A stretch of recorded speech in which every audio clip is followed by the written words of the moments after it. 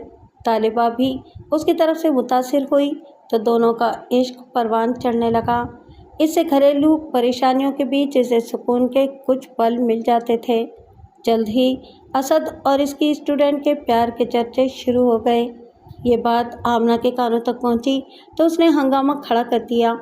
اس نے اسد کو خوب کھری کھری سنائی۔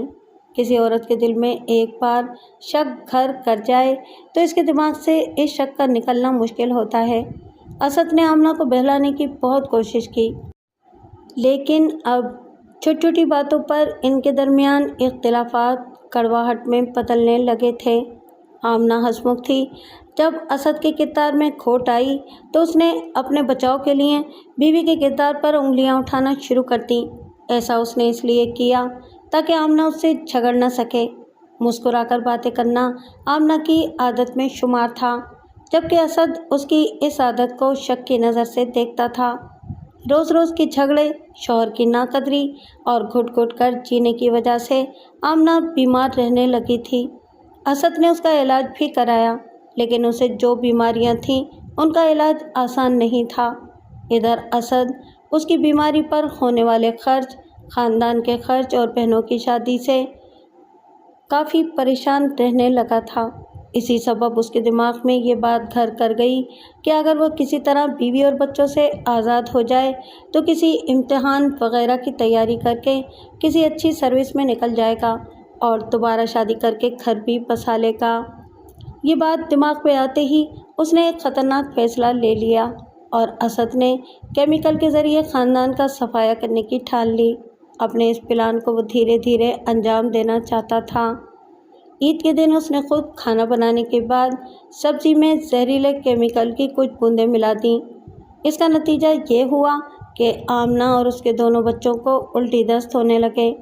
اسد ڈاکٹروں سے ان کا علاج کراتا رہا۔ چونکہ وہ لمبی پلاننگ کر رہا تھا، اس لیے اس نے اس بیماری کی بات اپنے گھر سے لے کر سسرال اور رشتہ داروں تک خوب بیان کی، اور ایسا وہ اس لیے کر رہا تھا تاکہ اپنے پلان کو انجام دینے پر کوئی اچانک اس پر شک نہ کر سکے۔ آمنہ کا جسم ایک تو پہلے ہی کمزور تھا، بیمار ہونے کے بعد وہ اور بھی کمزور ہو گئی تھی۔ کمزوری کی وجہ سے اسے طاقت کے انجیکشن لگوانے کے لیے ڈاکٹر کے پاس لے جانا پڑتا تھا۔ چونکہ یہ آئے دن کی بات تھی، اس لیے اسد نے خود انجیکشن لگانا سیکھ لیا اور جب بھی ضرورت ہوتی وہ گھر میں ہی آمنہ کو انجیکشن لگا دیتا تھا۔ کچھ انسانی کیفیات الفاظ و اظہار سے ماورا ہیں۔ اگر ہم بیان کریں تو سننے والے سے فضول کی بک بک بھی کہہ سکتے ہیں۔ یہی وہ مقام ہے جہاں انسان اتنا تنہا ہو جاتا ہے کہ اس کی اعلیٰ صلاحیتیں اور ذہنی رسائیاں ساتھ چھوڑ دیتی ہیں۔ 24 مارچ کی رات کو اسد کے سر پر حیوانیت سوار ہو گئی۔ اس نے آمنہ اور دونوں بچوں کو موت کی نیند سلانے کا فیصلہ کر لیا۔ اس کے لیے وہ زہر بھی لے آیا۔ اس نے زہر اور کیمیکل ایک شیشی میں گھول کر رکھ لیا۔ رات میں جب آمنہ بچوں کے ساتھ سونے کی تیاری کرنے لگی تو اس نے سر درد کی شکایت کی۔ سر درد کمزوری کی وجہ سے ہی ہو رہا ہے، اسد نے کہا۔ میں تمہیں انجیکشن لگا دیتا ہوں، ایسا نہ ہو کہ طبیعت خراب ہو جائے۔ رات میں کوئی ڈاکٹر بھی نہیں ملے گا۔ اسد جو کہہ رہا تھا وہ ٹھیک ہی تھا، لیکن آمنہ کو کیا پتہ تھا کہ اس کا وہی سہاگ اسے موت کی نیند سلانے کی سوچ رہا تھا جس کے لیے وہ لمبی عمر کی تمنا کرتی ہے۔ انعام اور خوشی پہلے ہی سو چکے تھے۔ ٹھیک ہے، تم مجھے انجیکشن لگا دو، میں کل ڈاکٹر سے مل لوں گی، آمنہ نے کہا تو اسد نے زہریلی شیشی میں سے سرنج بھر کر آمنہ کو انجیکشن لگا دیا۔ انجیکشن نے بہت تیزی سے اثر کیا۔ لیٹنے کے کچھ دیر بعد ہی اس کی سانسوں کی ڈور ٹوٹ گئی۔ جب اسد کو بھروسہ ہو گیا کہ وہ مر چکی ہے تو وہ اگلی تدبیر کے بارے میں سوچنے لگا۔ یہی سوچتے سوچتے اسے نیند بھی آ گئی۔ تڑکے آنکھ کھلتے ہی اسد نے بیٹے انعام کے منہ پر ہاتھ رکھ کر اسے انجیکشن لگا دیا۔ کچھ دیر تڑپ کر اس کی بھی موت ہو گئی۔ ایسا کرتے ہوئے اسے ذرا بھی رحم نہیں آیا۔ اس وقت 5 بجنے کو تھے۔ اس نے ایک بار پھر سرنج بھری اور خوشی کو لگانے کے لیے آگے بڑھا۔ معصوم بچی گہری نیند میں تھی۔ اسد نے اسے انجیکشن لگایا تو وہ درد سے چلا اٹھی۔ وہ چلائی تو اس نے انجیکشن ایک طرف رکھ دیا۔ تب تک زہر اس کی نسوں میں دوڑ چکا تھا۔ وہ پھڑ پھڑانے لگی۔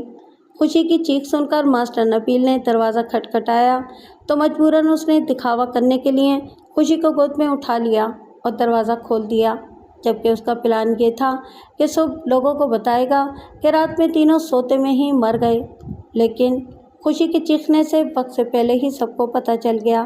اس کے بعد وہ اپنے شاطر دماغ سے سبھی کو بے وقوف بنانے کی کوشش کرتا رہا۔ اس کی حیوانیت شاید ہمیشہ کے لیے راز بن کے دفن بھی ہو جاتی، لیکن آمنہ کے خاندان نے شک ظاہر کیا تو معاملہ کھل گیا۔ اس کی حیوانیت کو جان کر ہر کوئی سکتے میں تھا۔ تفصیلی پوچھ تاچھ کے بعد پولیس نے اسد کو عدالت میں پیش کیا۔ سارے دیکھنے والوں کی وہاں بھیڑ لگ گئی تھی۔ اس نے عدالت میں کہا کہ وہ دماغی طور پر پریشان تھا، اس لیے اس نے یہ قدم اٹھایا تھا۔ عدالت نے اسے 14 دن کی قانونی حراست میں جیل بھیج دیا۔ اسد بہت خواہش پرست، بغاوتی مزاج والا اور لالچی نہ ہوتا تو شاید وہ خاندان ایسا درد جھیلنے کو مجبور نہ ہوتا۔ تادم تحریر اسد کی ضمانت نہیں ہو سکی تھی۔ جیل میں وہ خود کو دماغی مریض بتا کر دن کاٹ رہا ہے۔ عدالت کیا سزا دے گی یہ تو وقت بتائے گا، لیکن معاشرہ اسے اس درندگی کے لیے کبھی معاف نہیں کرے گا۔ پیسہ بے شک زندگی کی اہم ضرورت ہوتا ہے، مگر اس کی خاطر ضمیر بیچنے والا بہت ہی بڑا بدقسمت ہوتا ہے۔ دنیا کی عدالت اسے جو بھی سزا دے وہ بھگت ہی لے گا، لیکن کل روز حساب اللہ کی عدالت میں جب میزان قائم کیا جائے گا تو کیا اس کا یہ عمل گناہوں کے پلڑے کو جھکا نہیں دے گا؟